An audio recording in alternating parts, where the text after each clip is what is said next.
ආයුබෝවන් වල හැමෝටම ශ්‍රී ලංකාවේ එහා කොනේ ඉඳන් මෙහා කොනට යනකම් අපිට ජීවිතේ බලා ගන්න බැරි කොච්චර සුන්දර නගර තියෙනවද?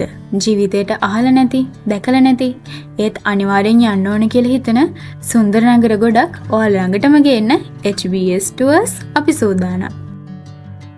සෝභාදාමයේ සුන්දරත්වයත් කඳුකරයේ සිසිල් සුළඟත් හරිත තේවතුත් එක්ක ජීවත් වෙන අපූර්ව ප්‍රදේශයක් තමයි පලාපත්වල කියන්නේ. එහෙනම් එන්න මාත් එක්ක අපි එකටම සුන්දර පලාපත්වල නගරයේ අහස්සසින් බලමු. අපි ඉස්සල්ලාම බලමු මේ පලාපත්වල නගරය කොහෙද පිහිටලා තියෙන්නේ කියලා. ශ්‍රී ලංකාවේ මධ්‍යම පළාතේ මාතලේ දිස්ත්‍රික්කයට තමයි මේ නගරය අයත් වෙන්නේ. මාතලේ නගරේ ඉඳන් කිලෝමීටර් 18ක පමණ දුරකින් තමයි මේ නගරය පිහිටලා තියෙන්නේ. රත්තොට නකල්ස් කඳුවැටිය දෙසට ගමන් කරන ඔයාලට මේ නගරය හම්බ වෙනවා. පලාපත්වල කියන නම හැදුන විදි ජනප්‍රවාද වර්ග ගොඩක් තියෙනවා. ඒ අතරින් වඩාත් ප්‍රචලිත වෙන්නේ අතීතයේ මේ ප්‍රදේශයේ විශාල ප්‍රමාණයෙන් පලා වර්ග වගේම ඒ ගස්වල පත්‍ර විශාල ලෙස වර්ධනය වෙලා තියෙනවා.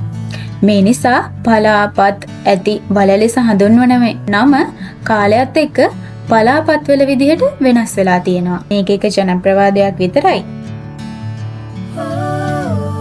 ඔන්න ඔයාලා පලාපත්වලට આવොත් බලන්න පුළුවන් තැන් ගොඩක් තියෙනවා. පලාපත්වල ඉඳන් ඊටාම කෙටි දුරකින් තමයි නකල්ස් කඳුවැටිය පිහිටලා තියෙන්නේ. ඒ වගේම මාතලේ ප්‍රදේශයෙන් ගලා එන සුදුගඟත් මේ ප්‍රදේශයෙන් ගලා යනවා. ඊට අමතරව රිවර්ස්ටන් කඳුවැටියට පලාපත්වල ඉඳන් තියෙන්නේ පොඩි දුරයි. ඒ වගේම පලාපත්වල අවට විහිදිලා තියෙන තේවතු පලාපත්වල නගරයට අමුතුම සුන්දරත්වයක් ගෙනල්ලා දීලා තියෙනවා.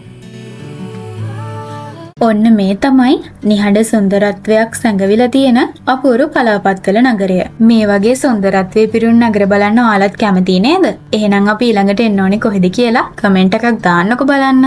ඔන්න මේ වගේ තවත් ලස්සන නගර බලන්න අපේ HBS Tours channel එක subscribe කරන්න. වීඩියෝ එකට like එකක් දාලා යාළුවොත් එක්ක share කරන්නත් අමතක කරන්න එපා. එහෙනම් අදට අපි ගිහින් එන්න. ඔයාලට සුබ දවසක්. මේ HBS Tours